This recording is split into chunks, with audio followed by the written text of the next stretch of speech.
Rock 105.1, baby. New York City 5 and R&B. We are commercial free, and I am super thrilled that we have an extremely special guest checking in on the show today. Hey, Angie. President Barack Obama, how are you, sir? I'm doing great. I hope you had a good Thanksgiving. I did. I mean, it was very small. We were responsible. There was only a few of us in the house.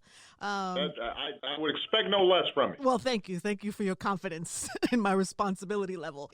Okay, so let's talk about your book. Congratulations, by the way. Best-selling book of a president ever in history. It must make a good Christmas present. Yes, it's actually a perfect Christmas present, everybody. And you know what? I've been reading it for the past few days so much that I've kind of been immersed in it. And so you and your family have been on my mind. I'm hearing all these great stories about the girls. And then I woke up yesterday to Sasha Obama trending on Twitter. Did you know that? I did not. Why was Sasha trending today? It's okay, though. Let me tell you, everything's okay. She just did a TikTok with her friends. And for some reason, first of all, she's stunningly beautiful. Every time I see her, I'm like, wow, she's a woman and she's beautiful. But she's just a regular TikTok, nothing bad, just living her best life. But for some reason, just the sight of her on social media gets people going. And then when I tuned in, I thought to myself, I was worried, like, oh God, I hope this is nothing bad or nothing scandalous. And so I wonder about you. When you hear your daughter is trending, do you have that immediate anxiety as well? You know, the good news is that most of the time I don't know. Oh, okay. Which is probably just as well. Yeah. But you know, she's a wonderful young lady, as is Malia, and you know, that's one of the great I think accomplishments for Michelle and me. You know, when people ask, you know, what are you proud of from your 8 years as president, I said, well, one of the things I'm proud of is you know, the fact that our kids turned out great. Yeah, you know, they really did. And we're really proud of them.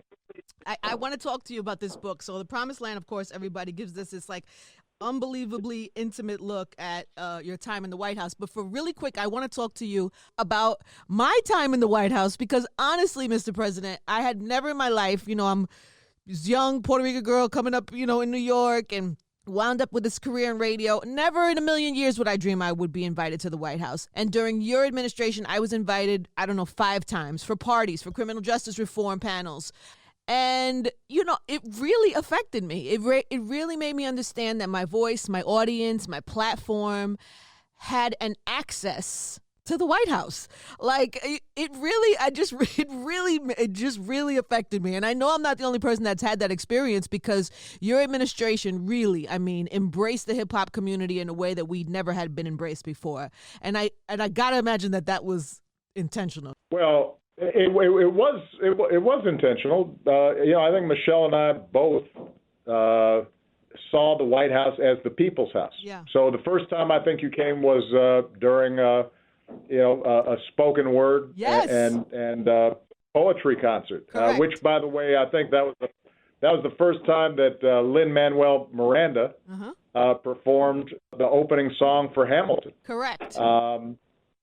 And you know, I think Common was the host that night, and you know, what part of our goal was to reflect the same values that had been in the campaign, the same values that I described in the book as leading me to run, which was, you know, I wanted to reflect an America where everybody's got a seat at the table, where everybody is represented, where everybody has a voice.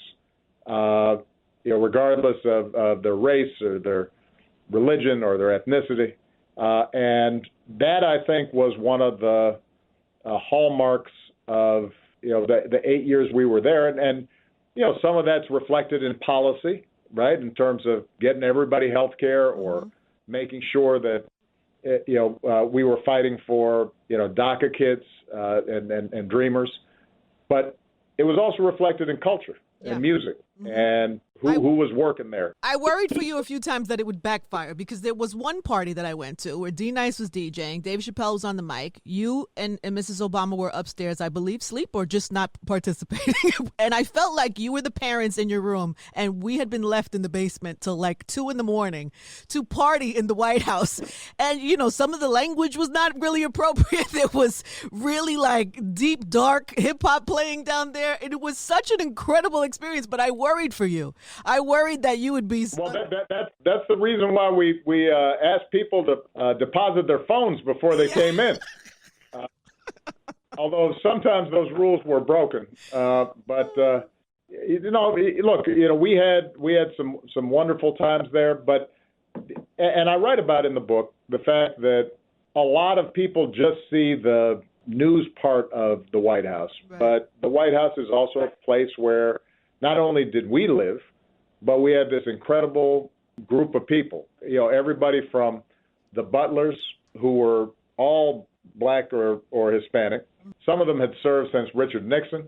You know, can I just tell you, in 2009, when I went, the first time I went, I met a gentleman who had been working in the House. He was an older black gentleman, but he had said he had been there for years.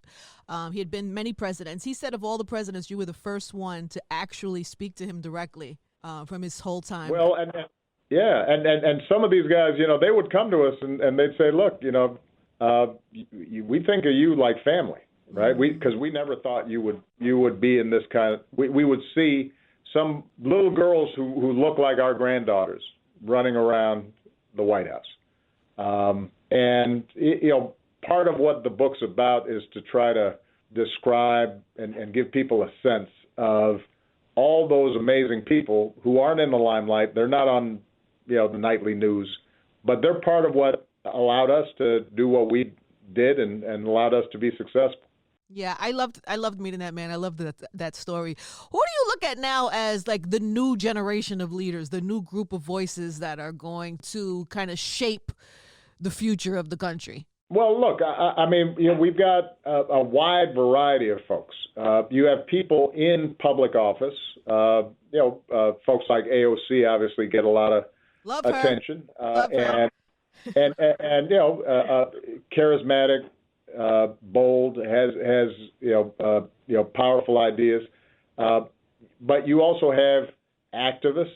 You know, the whole leadership structure of Black Lives Matter showed this summer the power of grassroots organizing, and you know, not all of those folks are household names, but that's okay because they know what they can do at a grassroots level.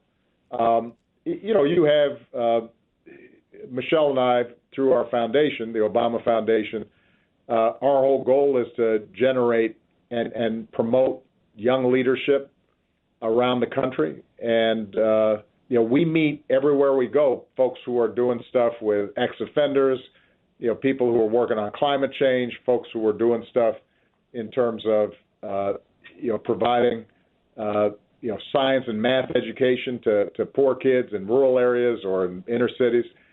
They're leaders too, and sometimes I think our definition of leaders is too narrow. We think only in terms of people in elected office, and you know, we forget all the leaders in the communities and neighborhoods that make a huge difference. You know, in the book I write about a woman named Lily Ledbetter, middle-aged white woman in Alabama, didn't think of herself as a leader. She worked at Goodyear, you know, tire plant for years, found out that she had been doing the exact same job as some of the men and getting paid less for years. Yeah. She filed suit. She worked to bring attention to the cause. Eventually, we passed a law called the Lilly Ledbetter Act, and that was the first law I signed as president to ensure that women, if they found themselves in that position, could sue for back pay. And you know, she ended up being this amazing leader, but was not somebody that, you know, had gone out of their way to, you know, run for office or something. It's just by virtue of her trying to do the right thing and being courageous enough to speak out, she ended up being a leader. And that is part of what A Promised Land is about, is trying to give folks some kind of a roadmap of the fact that all of us, in some fashion, can be a leader, I get that. and that regular citizens can have an impact. I know I'm going to lose you soon. I have two questions that I have to ask you because I would Go love ahead. your advice on this, on how people deal with these times right now, because you are always, everybody always talks about your swag and how cool you are. And I feel like right now in these times, everybody is frustrated. There's a lot of anger. There's a lot, we're all divided.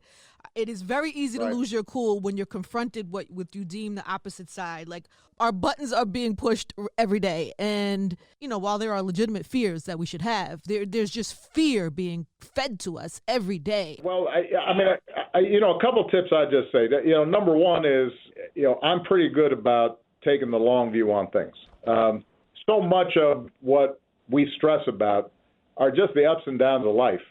I'm pretty good about reminding myself not to sweat the small stuff. The daily aggravations, somebody says something, something doesn't quite work the way you hoped. Look, unless your family is sick, the people you love are going through tough times, unless, if you've got your health and you got a roof over your head and you're able to, feed and take care of your family, you are in a position to make something good happen that day. And it may not show up right away, but, take the long view. So that's one thing. The other thing, and you touched on this, look, I think social media is powerful, but I also think that when you get obsessed with it, that it is designed to get a rise out of you. Mm-hmm. And so much of what passes as news these days is really, let's try to find the thing that's going to get you angry. I know. And they're so good at it, though, magnify Mr. that. President. They're so good at it. I know. Yeah, but you know what? Listen, a steady diet of that is going to get you in a bad way. Yeah. So look, I'm very good about staying informed, but I don't spend all day watching cable news. Right. I don't have a Twitter feed. I know that if I check my iPad once every 4 or 5 hours, nothing's going to happen in those 4 or 5 hours that I missed. So I don't need to be checking my phone every 2 seconds to see, what outrageous thing somebody said. Yeah. Who I probably, if I knew him personally, I wouldn't be listening to him anyway. Right. It's excellent advice. It's excellent advice that we must adhere to. Yeah, excellent advice. My final thing is, I love your just how you break down the transition of power from the Bushes to your family when you first got there. How they show, the daughters showed your kids around the fun parts of the White House, and it was such a nice gesture that you then extended that gesture to the Trumps when they came in. What do we make, having gone through that experience, what can we expect? What is, how bad and harmful could this transition be, having experienced that? I think, the one thing we've learned about our soon-to-be ex-president, current president, is, he doesn't follow those courtesies. Mm-hmm. And I think Joe Biden and Kamala Harris aren't expecting, to get that kind of gracious transition. And as I noted in my book, the Bushes, President Bush and I disagreed on just about everything. Right. But he and his wife Laura and his kids are good people and decent people and treated us really well. I don't expect the Trumps to do that same thing. The good news, though, is at the end of the day, on January 20th, we'll have a new president, and we can return to some of those traditions. And in the meantime, though, we still have some work to do. There may be some of your listeners who live in Georgia. Yes. We've got 2 big Senate seat races that are going to be coming up. Mm-hmm. A lot of what we're able to get accomplished is going to be determined based on whether or not we win those 2 Senate seats. So we've still got some more voting that we got to get done if you live in the great state of Georgia. And if you don't live in Georgia, you have family or friends that live in Georgia for certain. Call them up. Yeah.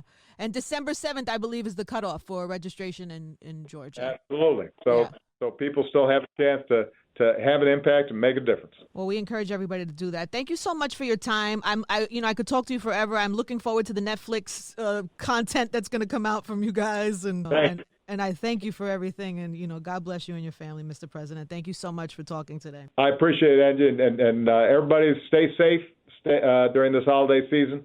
Vaccine's coming, but we're not there yet. So everybody's got to take this seriously. Do we take the first round of the vaccine? Do we do the first round of the vaccine? I think what's going to end up happening is we'll get guidelines in terms of folks who are high risk should probably take it early. Yeah. There's not going to be enough vaccine for everybody all at once anyway. Okay. But frontline workers, folks who are exposed, medical workers, folks in nursing homes, the science behind it shows that it's highly effective, and this is how we combat diseases is through science. And so Joe Biden and Kamala Harris, one of the great things about having them in office is we'll have, once again, people we can trust to give us good information about what to do. That's a feeling we haven't felt in a few years. Absolutely. Happy holidays, everybody. Happy God holidays bless you. to you. Thank you so much. Bye-bye.